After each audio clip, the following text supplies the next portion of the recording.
تو اس رات کو اللہ تعالیٰ نے مبارک بنایا، اور حدیث پاک میں آتا ہے کہ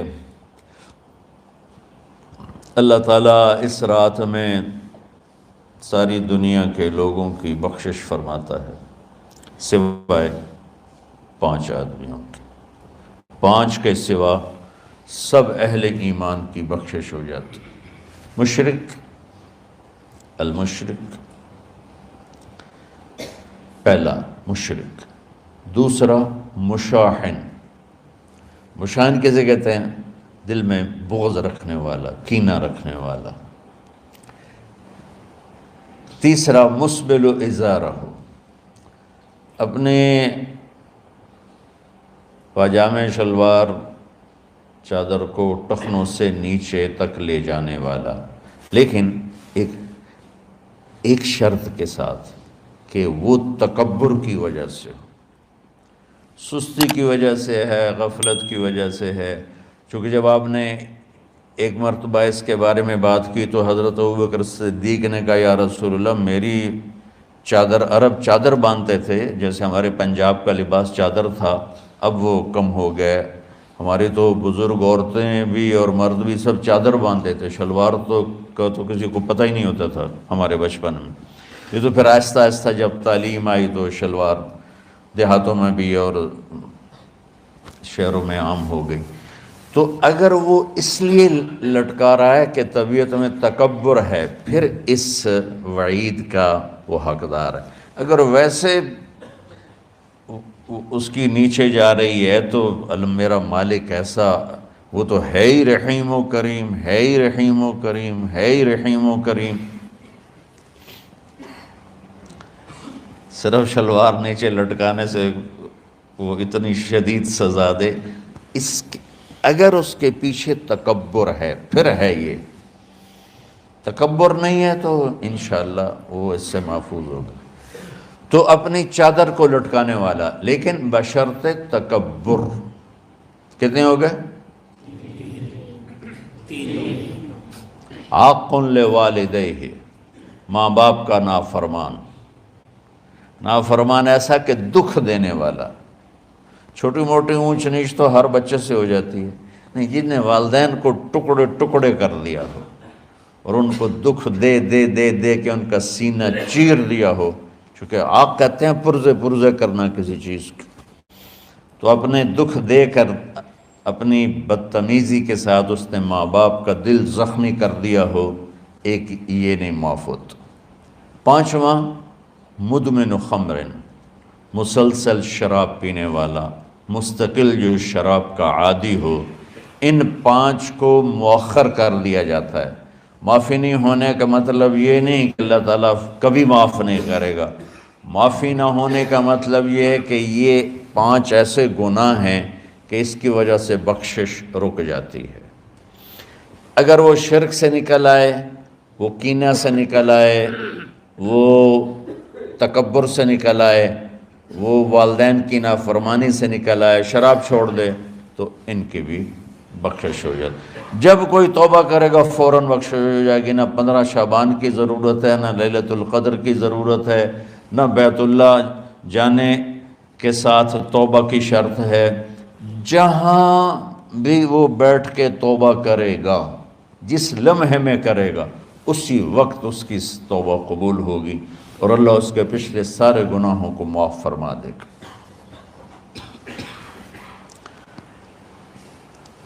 دن کا روزہ، رات کا قیام، زیادہ قیام سے مراد نوافل ہیں، کوئی گھر میں پڑھ لے، کوئی مسجد میں پڑھ لے۔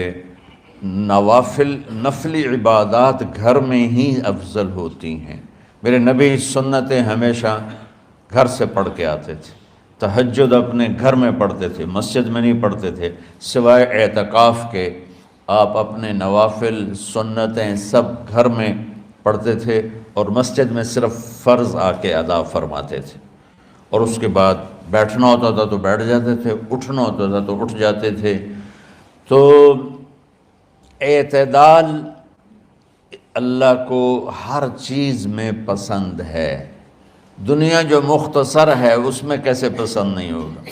آخرت جیسے معاملے میں بھی اللہ ہم سے کہہ رہا ہے اعتدال امتن وسطا، ایسے عیسائیوں کی طرح ترک دنیا بھی نہ کرو، یہودیوں کی طرح دنیا کے پیچھے نہ پڑ جاؤ، رزق حلال بھی کماؤ، اپنے بچوں کو بھی دیکھو، اپنے فرائض کو بھی دیکھو جو دنیاوی ہیں، اور اللہ سے بھی اپنا معاملہ ٹھیک کرو اور درست کرو۔ بعد کے زمانے میں صحابہ کے بعد سے ہی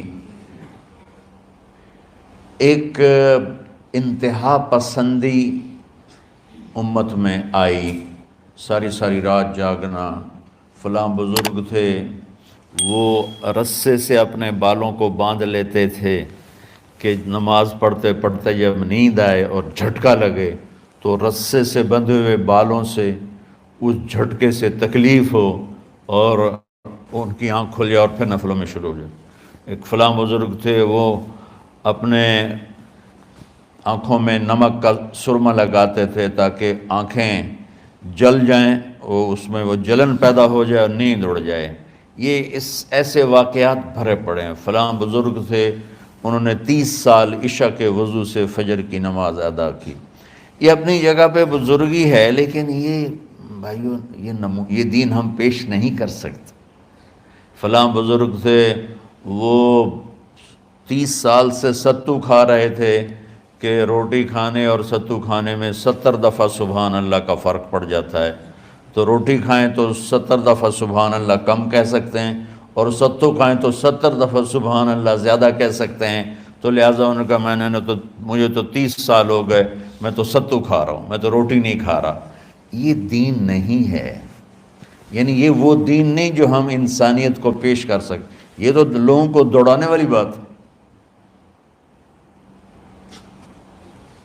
اور ایک آدمی ایک بزرگ سے ملنے گیا تو وہ نوافل پڑھ رہے تھے، وہ ظہر سے عصر تک نفل پڑھتے رہے، وہ ان کے انتظار میں بیٹھا رہا، پھر عصر سے مغرب تک وہ مراقبہ کرتے رہے، وہ انتظار میں بیٹھا رہا، پھر مغرب سے عشاء تک وہ نفل پڑھتے رہے، وہ بیچارہ انتظار کرتا رہا، پھر عشاء کے بعد پھر نفل شروع کیے تو تہجد تک نفل پڑھتے گئے اور وہ بیچارہ پیچھے بیٹھا ہوا۔ تو تہجد کے آخر میں ان کی مصلی پہ بیٹھے بیٹھے ایسے اونگ آ گئی، تو یوں جھٹکا لگا تو کہا یا اللہ میں اس آنکھ سے پناہ مانگتا ہوں جو سونے سے اس کا دل ہی نہیں بھرتا۔ اور پھر اس کے بعد فجر کی نماز پڑھ کے اشراق تک بیٹھے رہے، پھر اشراق پڑھے، اخیر وہ بیچارہ اٹھی کے واپس آ گیا کہ لگتا ہے نام تا ویلی کوئی نہیں۔ تو وہ اس نے کسی سے پوچھا کہ یہ بزرگ کب سے یہ کر رہے ہیں؟ کہ پچھلے 30 سال سے کر رہے ہیں۔ یہ رہبانیت کی شکل ہے، یہ وہ دین نہیں جو ہم لوگوں کو پیش کریں گے تو وہ کہیں گے واہ واہ واہ واہ کیا دین ہے بھائی، قبول کرو۔ یہ ایک قسم کا غلو آیا۔ میں ایک حدیث سناتا ہوں، بخاری شریف میں بھی ہے، مجھے اب ہر شے بھول گئی، لیکن وہ ہے نہی الغلو، اس طرح کر کے آپ لوگ زیادہ جانتے ہوں گے جو پڑھ رہے ہیں کہ غلو سے نہیں۔ حدیث آپ کو سب کو یاد ہوگی کہ 3 صحابہ آئے اللہ کے نبی کے گھر اور پوچھا کہ اللہ کے نبی رات کیسے گزارتے ہیں؟ تو گھر والوں نے کہا سوتے بھی ہیں، جاگتے بھی ہیں، کھاتے بھی ہیں۔ تو وہ تینوں آپس میں کہنے لگے وہ تو نبی ہیں، سوئیں بھی تو کوئی بات نہیں، اور شادی ہے کوئی بات نہیں، ہم تو نبی نہیں، ہمیں تو کچھ کرنا چاہیے۔ ایک نے کہا کہ میں ساری زندگی روزہ نہیں چھوڑوں گا، ایک نے کہا کہ میں ساری زندگی سوؤں گا نہیں، ایک نے کہا میں ساری زندگی شادی نہیں کروں گا۔ تو دیکھنے میں تو واہ واہ کیا بڑی بزرگی ہے بھائی، بڑے بزرگ ہیں۔ ہمارے نبی کو پتہ چلا، آپ نے تینوں کو بلا لیا، کہا تم مجھ سے زیادہ اللہ سے ڈرنے والے ہو، میں تم سے انا اتقاکم یا اخشاکم، الفاظ آپ لوگوں کو زیادہ یاد ہوں گے لیکن مفہوم میں صحیح پیش کر رہا ہوں۔ آپ نے کہا میں تم سے زیادہ اللہ کو جانتا ہوں، تم سے زیادہ اللہ سے ڈرتا ہوں، میں سوتا بھی ہوں، میں کھاتا بھی ہوں، میں روزے بھی رکھتا ہوں، میں چھوڑ بھی دیتا ہوں۔ میری بیویاں بھی ہیں، میں اپنی بیویوں کے پاس بھی جاتا ہوں۔ تم دین میں غلو سے بچو، پہلے امتوں کو ہلاک کر دیا دین میں غلو۔ دنیا میں غلو یعنی انتہا پسندی، ایکسٹریمسٹ ہونا، دنیا ہو یا دین ہو، دونوں میں اعتدال بچو، اللہ تعالیٰ کو پسند ہے۔ تو شعبان کے حوالے سے ایک علماء کا طبقہ اتنا رد میں گیا کہ ایسی نفی کر دی کہ جیسے ہے ہی کچھ نہیں، یہ بھی غلط ہے۔ ایک طبقہ وہ ہے جو پتہ نہیں کیا کچھ کرتا ہے شب برات کے نام پر، وہ بھی غلط۔ ساری حدیثوں کو ملا کر روزہ اور رات کا قیام، کہ رات کو اٹھ کے کچھ اللہ کو یاد کر لو۔ اب اس آیت میں بعض مفسرین سے غالباً بھول ہوئی،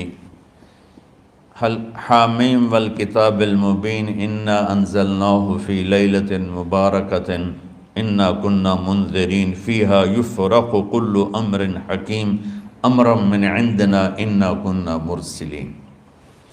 یہ لیلۃ القدر ہے، انا انزلناہ فی لیلۃ مبارکۃ، یہاں دوسرا لیلہ مبارک رات میں ہم نے قرآن کو اتارا۔ دوسری آیت کو جوڑو، انا انزلناہ فی لیلۃ القدر، ہم نے قرآن کو لیلۃ القدر میں اتارا۔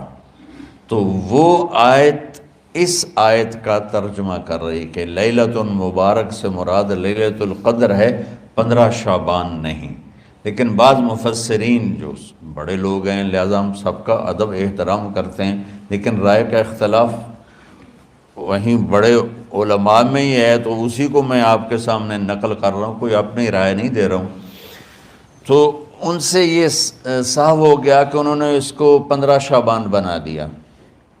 یہ 15 شعبان کی رات نہیں ہے، یہ لیلۃ القدر ہے، کہ جس میں وہ پورے سال کے احکام اعلان کر دیے جاتے ہیں، وہ شب قدر ہے۔ اس میں بھی معافی ہوتی ہے، اس میں بھی معافی ہوتی ہے، لیکن شب قدر تو قرآن سے صحیح احادیث سے ثابت ہے، اور شعبان کی رات ضعیف حدیثوں سے ثابت ہے، لیکن کثرت حسن لغیرہ ہی اور امت کا عمل اس میں بہت بڑی گنجائش پیدا کرتا ہے۔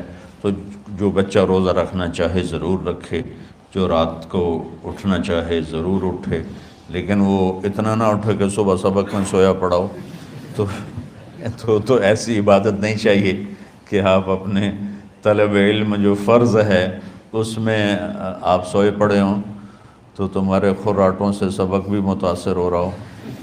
تو اعتدال بچوں، ہر چیز میں اعتدال، اور کسی سے گلہ ہے، غصہ ہے، ناراضگی ہے، کسی سے بولتے نہیں ہو۔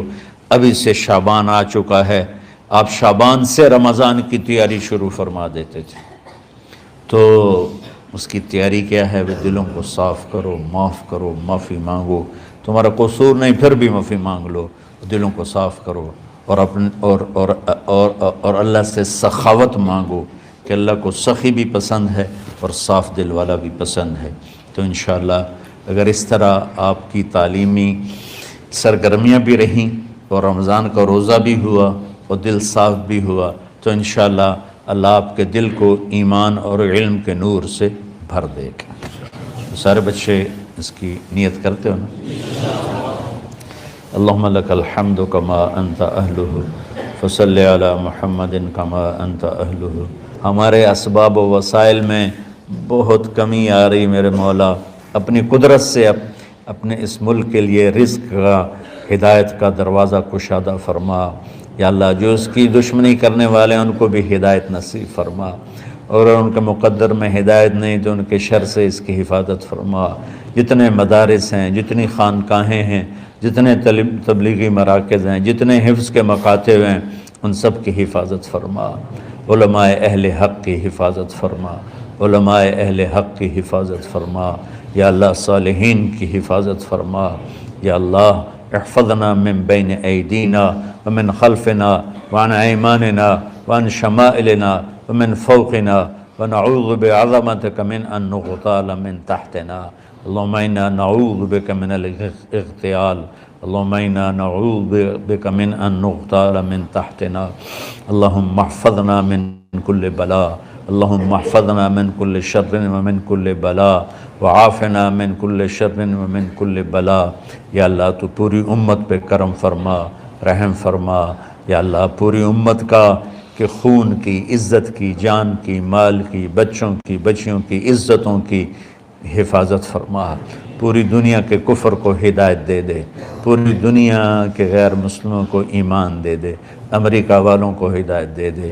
افریقہ والوں کو ہدایت دے دے یورپ والوں کو ہدایت دے دے ایشیا والوں کو ہدایت دے دے آسٹریلیا والوں کو ہدایت دے دے جو تجھے نہیں پہچانتے انہیں اپنی پہچان کرا دے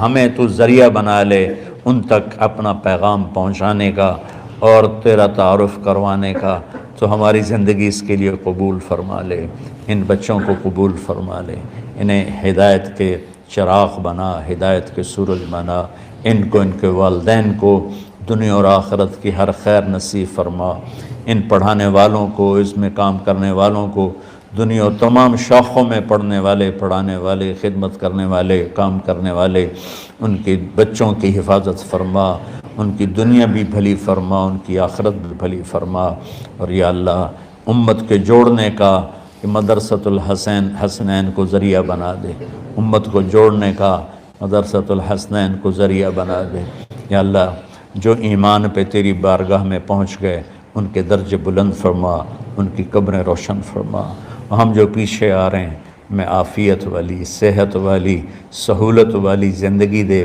اور ایمان والی موت عطا فرما یا اللہ امراض والی موت سے بچا ہسپتالوں والی موت سے بچا اغتیال والی موت سے بچا عافیت سلامتی والی ایمان کے ساتھ اپنی رضا کے ساتھ ہماری واپسی یا اللہ مقدر فرما یا اللہ جو بیمار ہیں جو بچے بیمار ہیں جو اساتذہ بیمار ہیں یا اللہ میں بھی تیرا حقیر فقیر بندہ بیماری میں چل رہا ہوں ہم سب کو صحت شفا کامل نصیب فرما صحت شفا کامل نصیب فرما یا اللہ صحت شفا کامل نصیب فرما یہ جو نکاح ہوا ہے ان میں بھی یا اللہ جان بین میں برکت نصیب فرما اور محبت نصیب فرما یا اللہ ہم سب سے راضی ہو جا توفنا مسلمین والحقنا بالصالحین غیر خزایا ولا مفتونین انك على كل شيء قدير ربنا آتنا في الدنيا حسنة وفي الآخرة حسنة وقنا عذاب النار وصلى الله تعالى على النبي الكريم